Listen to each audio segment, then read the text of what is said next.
A Flash Outside the Off Stump. Episode 7. Maidan Voyage. The team which arrived in England in May was not the Parsees' best, having been largely selected on the basis of who could afford to pay his own way rather than on cricketing merit alone. Robert Henderson's friend, the Surrey secretary and former England centre-forward Charles Alcock, had arranged a packed programme for them which kept them playing on most days between the last week in May and the first week in August, on an itinerary which started in Sussex and took them as far north as Edinburgh. All told, they were to play 28 matches, winning just one, drawing 8 and losing the other 19, a record which, less than 4 weeks into the tour, caused the Lloyd's Weekly newspaper to quip, "The Parsee cricketers continue to be beaten, persistently." The Parsees, however, were not downhearted. They had left Bombay with the express intention of treating the trip as a learning exercise and a pilgrimage to the spiritual home of cricket. They were also pleasantly surprised to find the attitude of the British at home markedly more welcoming and friendly than that of those in India. In Bombay, the Europeans operated a system of strict segregation, with separate rail carriages, for example. And Bombay was considered dangerously liberal by British residents of some other cities who liked to keep themselves firmly inside enclosed spaces where they could have as little to do with the natives as possible. The attitude of India's British residents had at least partially been shaped by the awful events of the Indian Mutiny in 1857, and they were only too aware that they were heavily outnumbered and a long way from home should such an uprising occur again. However, the response to the mutiny had led to a hardening rather than softening of attitudes among the British, many of whom had developed something of a siege mentality. Whereas in the early days of the East India Company, Englishmen had adopted the customs of their new home and taken native wives, the new government-controlled regime followed a policy based on separation and white racial superiority. Attitudes in England were considerably more liberal. Partly this was a result of numbers. Britain may have had a global empire, but outside of major seaports the population was overwhelmingly indigenous, with the Irish as the only conspicuous immigrant group, although an influx of Jewish refugees to East London was beginning to concern the authorities. Visitors from the far-flung corners of the empire were rare and regarded with curiosity, and to some extent pride. That such visitors tended to be the better off and, in the establishment's view, more civilised inhabitants of the colonies also helped, of course. And the Parsees received a welcome in the highest places. Although many of their games were against local club sides, they also played a fair smattering of county and representative teams, including fixtures against the MCC at Lord's, where they were crushed by an innings and 224 runs by a team featuring W.G. Grace, and Surrey at the Oval. Perhaps just as importantly, the establishment signalled their approval with the first and last games of the tour. The Parsees began with a match against Lord Sheffield's aristocratic 11 and ended with a 12-a-side match at Cumberland Lodge in Windsor Great Park, where they played a team which included 2 of Queen Victoria's grandsons, one of whom was the future King George V. This game was almost certainly set up at the invitation of the Queen herself, who, having become the Empress of India 10 years earlier, was an enthusiastic promoter of all things Indian. There was nevertheless an underlying assumption in English attitudes to Indians that the latter simply could not compete physically with Europeans in general, and Britons in particular. Senior British officials in India were often cricketing men, and were consequently occasionally interviewed for Cricket, a weekly journal dedicated to the sport and incidentally edited by the same Charles Alcock who had organised the Parsee tour. Although couched in the politest terms, the opinions expressed in such interviews could be revealing.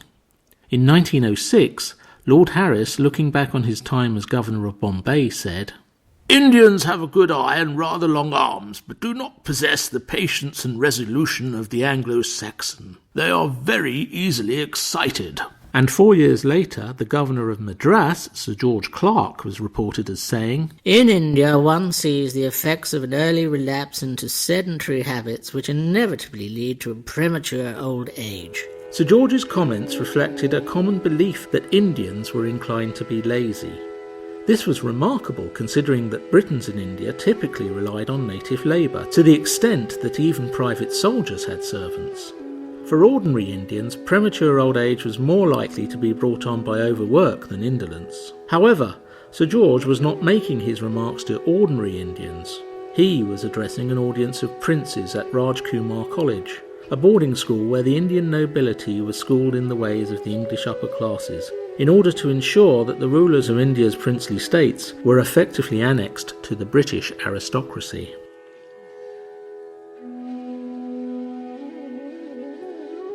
The 1886 Parsee tourists were led by Dr. Dunjishore Patel, who was noted for his fast underarm bowling and prowess as a batsman. By the 1880s, underarm was increasingly viewed as obsolete, and the reliance of the Parsees on underarm bowling had been identified as one of their weaknesses in their matches against white opposition in India. One of the characteristics of the game in India at this period was the way in which equipment and techniques trickled down through the communities. Parsee cricket was seen as backward by the Europeans because of their dress and mode of play, but the Parsees in turn looked down on the Hindus for the same reasons. This began to change, however, as the Parsees invested in serious coaches like Robert Henderson. For now, though, they had failed to make much of an impression as cricketers, although their pluck was much admired. Evening Post, 12th of July 1886.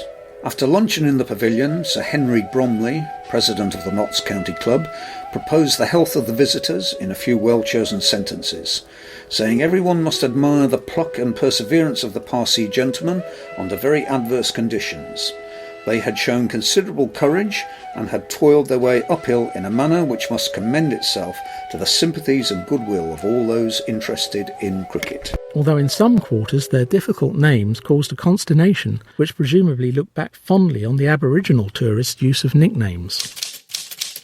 Really, in mercy to the reporters and printers, each Parsee cricketer should choose some short and euphonious cognomen. How are those immediately concerned to struggle with such jaw-twisters as Ferrishaw, Herejiboy and Libawala? Picture a telegraph girl called upon to wire such a sentence as this. The bowling of Mr. Dadhaboy Dinsmore Duster was perfect, while Mr. Mukherjee Pestonjee Baroji's fielding at point was unique, and the wicket-keeping of Shapaji Nuzawaji Bedwar was worthy of Pinning Blackham. Despite their comparatively poor performances in England, the Parsees returned to India in August satisfied that they had achieved their aims of raising the profile of Indian cricket in England and learning more about the science of the game. Meanwhile, the press in England had its own novel excuses for the Indians' lack of success. Amusing reason for the Parsees' failure. Cricketers, says a contemporary, are perhaps among the people who have the most honour in their own country. Thus it is pretty apparent that if an English 11 went to India, they would distinguish themselves even less against native clubs than the Parsees distinguished themselves here. It's now plain why the Parsee 11 did not have a chance in this country. They are accustomed to a cricket field wholly covered in reeds and grasses, and when a fielder is running after the ball, sometimes a snake comes out and bites him in the leg. Sometimes, too, he dies of the bite. Thus Indian cricket is more exciting than the game as played in this country. The foremost cricketer in our great dependency is not he who bowls or bats or fields the best, but he who can clear long grasses quickest and dodge the snakes. The Indian batsman has to keep one eye on the ball and the other on the outlook for reptiles. No wonder the Parsees did not do great things in England. They had to play the game under novel conditions. It was fanciful codswallop, of course, at least as far as the Maidan was concerned, and when the Parsees returned home, they had some good news about their playing fields. They now had their own gymkhana, backed by the extremely wealthy Sir Jamsetji Jeejebboy. He had tried to secure 20,000 square yards of the esplanade for this, but was instead granted newly reclaimed land a mile or so west at the Kennedy sea wall. The following year, the Parsees sent a second, stronger touring side to England.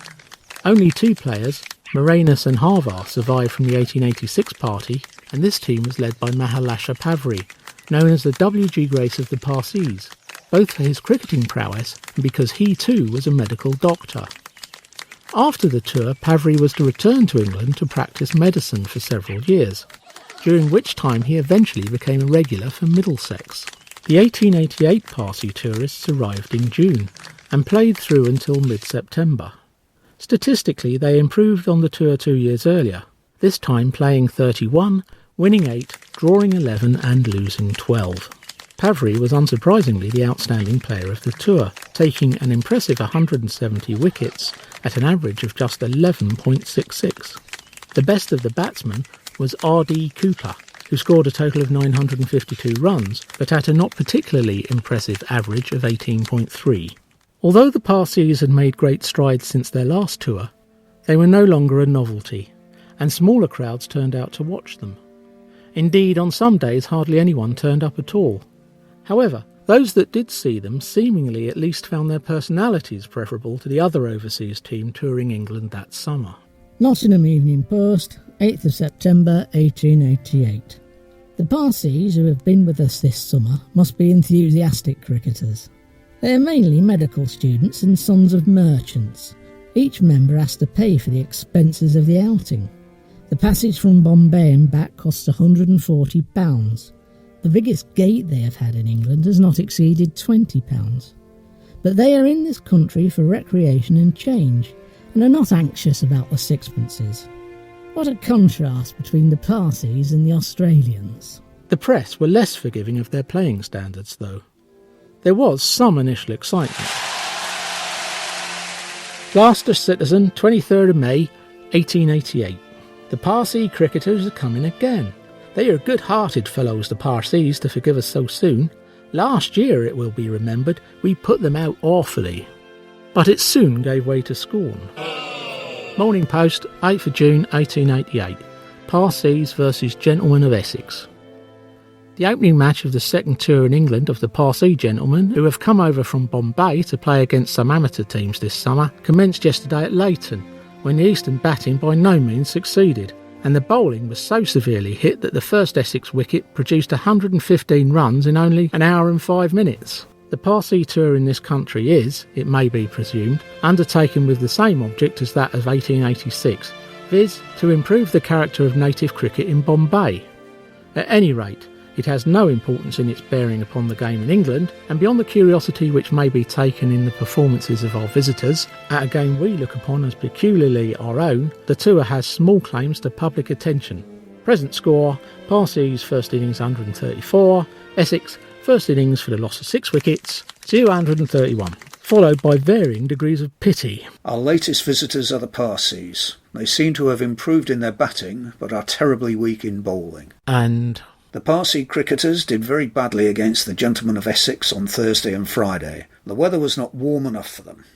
These gentry are not suited by the climate until it is just hot enough to frizzle the face of an average Englishman. The Parsees are not likely to get the exact show they want here. Although they did concede, Parsees cricket was improving. Liverpool Mercury, 6th of August 1888. The Parsees team is a great improvement upon previous Indian 11s. Evidently wanting in experience, a time may arrive when dusky players will be able to hold their own against club 11s generally. Meanwhile, the touring Australians, while they did not ultimately win the Ashes that summer, did manage to shake English confidence, with the result that the Worcester Chronicle considered the unthinkable. The next best thing to winning a victory is to take a beating well. It is this latter virtue which the English cricketers have now an opportunity of exercising. On Tuesday, an Australian 11 vanquished the picked English team for the second time since the introduction of international cricket. Of course, it's nicer to win, but it's not so very bad to be beaten by Englishmen from Oceania.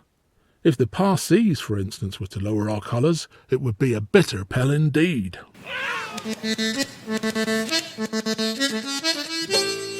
The idea that cricket was a civilising influence on lesser peoples was becoming quite popular, but it was still considered inconceivable that such people could master the game to the extent that they might actually triumph against Englishmen at home. Defeats in sunnier climes could of course be put down to the natural abilities of brown-skinned people to cope better with extreme weather conditions, but a defeat at home would seriously challenge what many saw as the natural order. This idea might seem preposterous today, but in an era when the major European powers ruled huge swathes of the other continents without much regard to the rights and feelings of their indigenous inhabitants, racial superiority, which in turn was held to encompass a degree of moral superiority, was a cornerstone of every imperial project.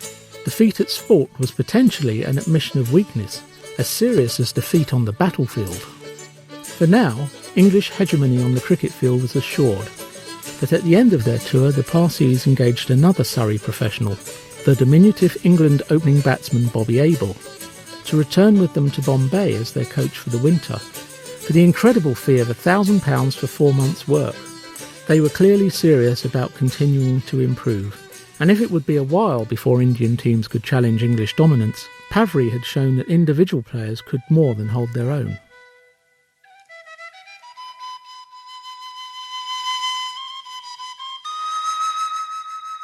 In January of 1893, Pavry was one of 3 Parsee players selected in an otherwise European India team, which played against Lord Hawke's touring England 11 as the climax of their tour.